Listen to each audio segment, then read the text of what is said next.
Moikka taas kaikille ja tänään mä näytän miten te saatte täydellisesti toimimaan DJ-pöydän sillain, ettei siinä ole mitään ongelmia. Saatte kaikki johdot oikeille paikoille sillain. Tänään mä näytän sen. Let's go, mennään asiaan. No niin, tässä on nyt näitä ekoja juttuja, mitä tämän pitää tehdä. Eka juttu on tämmönen juttu. Ja pitää totta kai varmistaa mikseristä kaikki, ettei mitään päällä. Tarvitte, jos te haluatte kuunnella noilla siis sellaista, niin saatte tuolta niin kuulla laitettua päälle, että te voitte kuunnella, mikä biisi tulee seuraavaksi sillain. Ja kaikki DJt tietää, tää on periaatteessa DJltä tää video, että jatkakaa muut vaan videoiden scrollaamista, niin. Joo. Tämmösen tarvitte, ja sit se menee niinku tommosena auksina sinne. Se on sinänsä ihan kiva.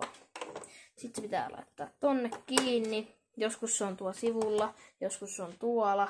Mutta missä lukee Pones, niin sinne laitat kiinni.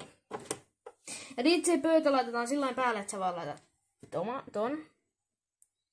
Sitten mä oon laittanut tonne sille järjestykseen, että ne ei mitenkään tiellä. Mut sit se johto menee tonne.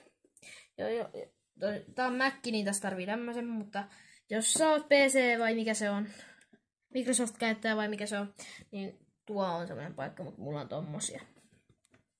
Sitten DJ-ohjelmat. Tässä on yksi simppeli ja paras Serato DJ Pro. Ja toinen on Serato DJ Lite, minkä mä kohta näytän. Tässä on siis tää tämmönen. Näitä ei nyt tarvitse tässä valmistelussa, näitä on hauska pyöritellä ja leikkiä näillä. Ja tonne tulee tämmöiset piuhat. Nämä on tärkeimmät, eli audiopiuhat. Ne on molemmat tällaisia. Ja sitten tuo on niinku värit tuolla. Niin sen mukaan saatte laitettua ton sit sinne. Tollain. Ja tollain. Ja sitten tämmönen on siis se Serato DJ Lite. Kun aloitatte. Tää on ilmanen, mutta Serato DJ Pro on, mikä se on tää. Se ei ole ilmanen, siihen pitää maksaa. Siitä kivasti näkyykin toi valostus. Joo. Sitten mä mitä mukaan vahtimen noihin kajareihin. Ne on ihan hyvät. Tuon toinen kajari. Jees. Ja mikki on aika tärkeä.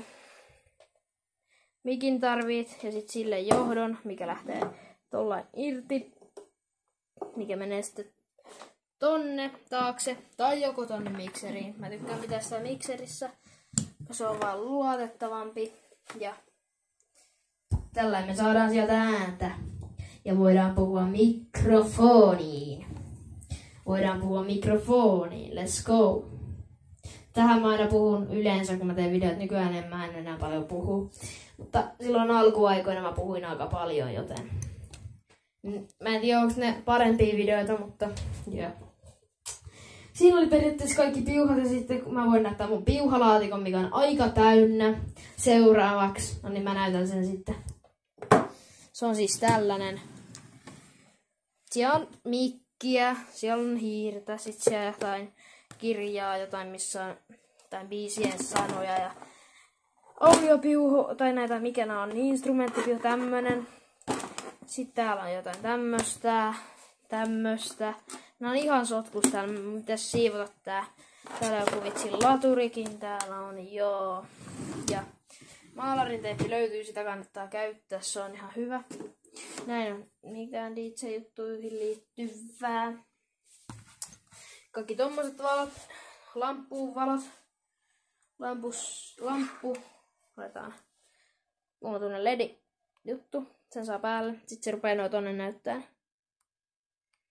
Mä voin vaikka laittaa music, nyt siinä on semmonen kakkosmoodi päällä, ja sitten kun mä teen, tai koputetaan tohon, niin valo menee siihen tahtiin, mitä tai se menee siihen tahtiin päälle, miten mä painan sitä. Ja tosiaan tää Serato DJ Pro on ihan suht hyvä. Ja sitten ne, mitä mä... Siis se, mä opetan nyt teille samalla tätä biisiä, niin miten biisejä saa tonne. Laitais nyt vähän eri moodi lamppuun, ettei se näkyisi tuolta. Mutta tosiaan, kannattaa latailla biisejä. Ja sitten tuolta, mikä sitä on, Tidal. Se kannattaa ostaa ja sieltä ottaa. Tidalista, se on vähän niin kuin Spotify, mutta DJlle tarkoitettu. Ja sitten siihen vielä DJ, semmonen lisenssi, joten se on vähän kalliimpi, mutta sitten täällä on kaikenlaisia Stemsiä. Itunes on itse asiassa, mä en ole siitä ihan varma. Mutta... Ja sitten tuolta voit klikata. Nyt tulee nämä Tidalit. Mä voin nopea katsoa, että mitä täällä on. Muita kuin se, mikäs tää on toi Tidali. Beatportion, SoundCloud ja Beatsource käy tähän kanssa. Ne on ihan hyviä, kannattaa nekin testata. Mutta tosiaan siinä oli semmoinen video. Laita tykkäys, jos pidit ja tilaa kanava. Ja kysykää mut ihmeessä kommenteissa, jos täällä olette DJ-uran, niin mä kerron lisää totta kai. Joo, se on moro.